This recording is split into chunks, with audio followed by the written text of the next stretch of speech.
नमस्कार दोस्तों, प्रेरणादायक कहानियाँ विषय में आपका स्वागत है।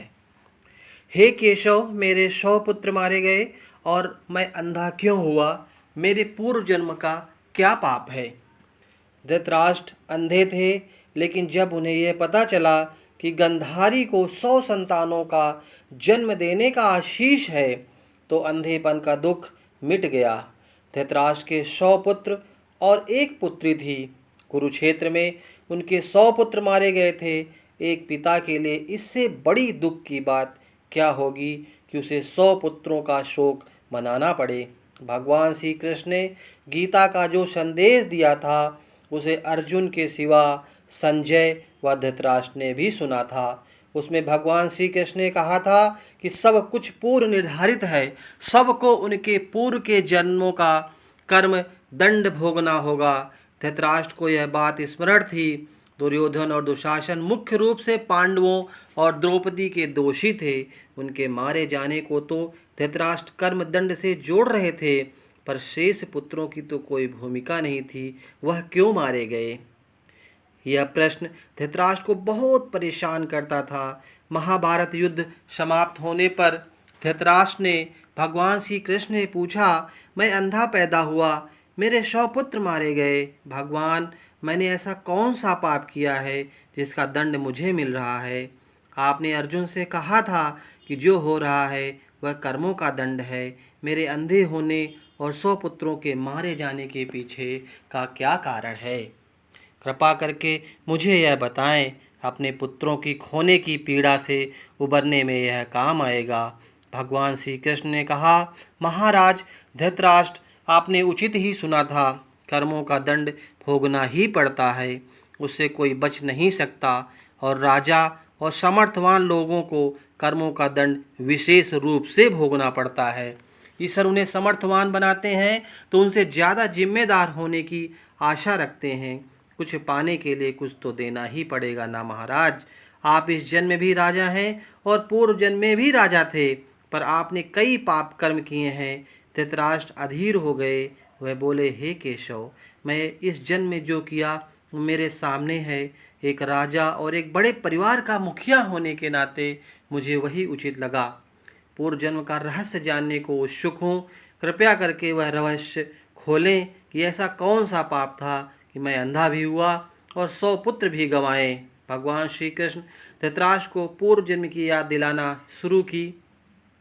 उन्हें पूर्व जन्म लेकर गए। भगवान श्री कृष्ण बोले, महाराज धृतराष्ट्र, पिछले जन्म में भी आप एक राजा थे। आपके राज्य में एक तपस्वी ब्राह्मण रहते थे। ब्राह्मण के पास हंसों का एक जोड़ा था। इसके 4 बच्चे थे। ब्राह्मण को हंसों से अपने संतान के जैसा लगाव था। ब्राह्मण को तीर्थ यात्रा पर जाना था, लेकिन हंसों की चिंता में वह नहीं जा पा रहे थे। उसने अपनी चिंता एक साधु को बताई। साधु ने कहा, तीर्थ में हंसों को बाधक बनाकर हंसों का अगला जन्म खराब क्यों करते हो? राजा प्रजापालक होता है, तुम और तुम्हारे हंस दोनों उनकी प्रजा हो।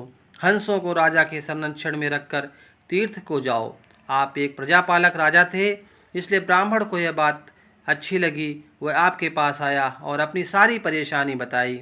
आपने ब्राह्मण के तीर से लौट कर आने तक हंसों की रक्षा का दायित्व स्वीकार कर लिया। ब्राह्मण हंस और उसके बच्चे को आपके पास रखकर तीर्थ यात्रा को चले गए। हंस आपके महल के तालाब में ही पलने लगे। आपको एक दिन मांस खाने की तीव्र इच्छा हुई। आप उसी समय अपने महल के बाग में घूम रहे थे। आपकी नज़र हंसों पर पड़ गई।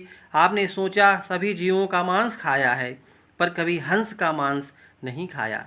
इसका स्वाद आखिर कैसा होता होगा? आप इसी विषय पर सोचते रहे और हंस का मांस खाने की इच्छा बहुत तीव्र हो गई। यह इच्छा पराकाष्ठा पर पहुंच गई और आप खुद को न रोक पाए। अपने हंस के 2 बच्चे भूंज कर खा लिए। उसका स्वाद आपकी जीभ को लग गया। हंस के एक एक करके 100 बच्चे हुए। आप सबको खाते चले गए। अंततः हंस संतानहीन होकर दुख में मर गया। कई साल बाद ब्राह्मण तीर्थ यात्रा से लौटा और आपके पास आया। उसने आपसे अपने हंसों के बारे में पूछा। हंस तो आपके लालच की बल चढ़ चुके थे। प्रजापालक राजा यह कैसे कहता कि उसने अपने प्रजा की संपत्ति को चुपके से ही लूट लिया। इसलिए आपने ब्राह्मण से कह दिया कि हंस बीमार होकर मर गए। ब्राह्मण आप पर पूरा भरोसा करता था। उसने आपकी बात को मान ली और विलाप करते हुए घर को चले गए। महाराज धृतराष्ट्र अपने हंस के बच्चों को खाकर और फिर झूठ बोलकर एक साथ कई अपराध किया। अपने तीर्थ यात्रा पर गए ब्राह्मण के साथ विश्वासघात किया। जिसे आप पर इतना विश्वास किया था, आपने प्रजा की धरोहर में डाका डालकर राजधर्म ही नहीं निभाया, जिह्वा के लालच में पड़कर हंस के 100 बच्चे भून कर खा गए। जो आपके पास आश्रय के लिए आए थे, इस तरह आपने उसे असहाय का वध किया। इसे अपनी आश्रय दिया था, वह बहुत बड़ा पाप है। हे राजन, इन घोर पाप कर्मों का आपको दंड मिला है। जैसे आपने जीवन के लालच में हंस के 100 बच्चे मारे, वैसे ही आपके 100 पुत्र लालच में पड़कर मारे गए। उन सब की जीभ भी आवश्यकता से अधिक उदंड थी। जिसे आप पर भरोसा था, आपने झूठ बोला और राजधर्म का पालन नहीं किया। कोई आंख मूंद कर विश्वास करे तो उसका विश्वास कभी नहीं तोड़ना चाहिए। किसी विश्वासघात के कारण आप अंधे और राजकर्म में सफल व्यक्ति नहीं हुए।